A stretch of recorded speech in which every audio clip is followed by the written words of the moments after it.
In retail construction, look, the difference between success and setback really comes down to capital. We all know that.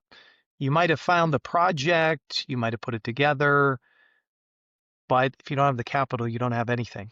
And everybody who's a developer understands that. They know that for sure. So today I want to walk you through just hypothetical for hybrid on a retail deal, just to give you clarity, give you some confidence, minimize the equity strain that we all run into when we're trying to get deals over the finish line. So say you found a 40,000 square foot pad site. It's a high traffic area. It's in suburban corridor. Um, you're probably going to get a QSR, maybe multi-tenant on there because you have thought through this. You've put some prospects together. You might even have a tenant in tow, and there's strong demand, and you have a capital challenge. So let's say it's $12 million for the total cost. Traditional banks probably going to give you somewhere around 65% if you're lucky, and then you're going to have to raise the rest of the money. That could be through common, that could be through pref, that could be through mezz, who knows, but you're going to need to raise probably around $4 million. And it's tough because if you don't get it done and you're trying to cobble together family and friends of the 50, the 100, the 150, it's going to take you a while and it's a grind. You could lose tenants while you're in the process, lose the credibility, and kill your ultimate deadlines. So, with the hybrid solution, there's a couple of steps that happen to make this really quite successful. Number one is a fit check. So, within 24 hours, we're going to screen, let you know exactly what it is we can and can't do. You're going to know fast, and that matters to you because you want to know where you stand. We vet things out with KPIs, sponsor experience. We need to make sure that you are very seasoned, know what you're doing, have gone full cycle a couple of times, and ultimately look at a 150 spread between the debt yield on cost plus the cap rate.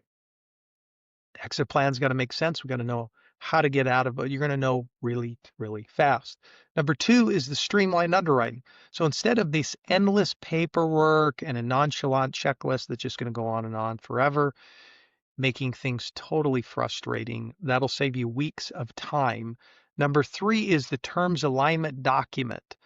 This is awesome because what happens is sometimes we just get these term sheets out and we've never had a chance to really go back and forth and get clear on all of the details of exactly what's going to happen.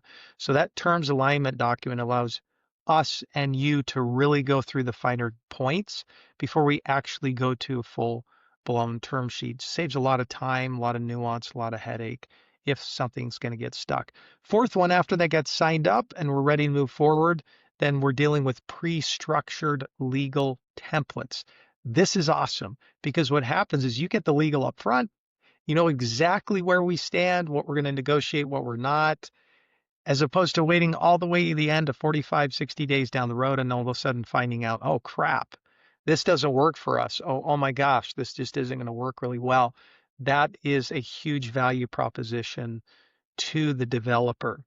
And the result is, look, we can go up to 85 or 90% of the cost, slashing the equity down to 10, maybe 15% that you probably already have in there. And we're going to do a 30 to 35% reversion. And so we're not your partner. And so it's aligned really well because it secures the confidence that you need to have to get your deal over the finish line. It allows you to keep control because you're not going to have equity partners in there. We're not in your LP. And you focus on building your vision, the thing you've been trying to do for so long. Look, when the property is stabilized and sold, this split thing allows you to keep more of it in your pocket as opposed to just giving away to ultimate equity. And so retail construction works if you have disciplined, integrated, and a responsive approach with a partner that matters to you. That's how developers conserve equity. They protect the timelines, they gain confidence ultimately in the close. So if you're planning your next retail deal and you're trying to structure something, let's just say it's more of kind of on a rehab situation, visit hybriddebtfund.com and we will go ahead and dive into your deal and find a way to help you get your deal closed.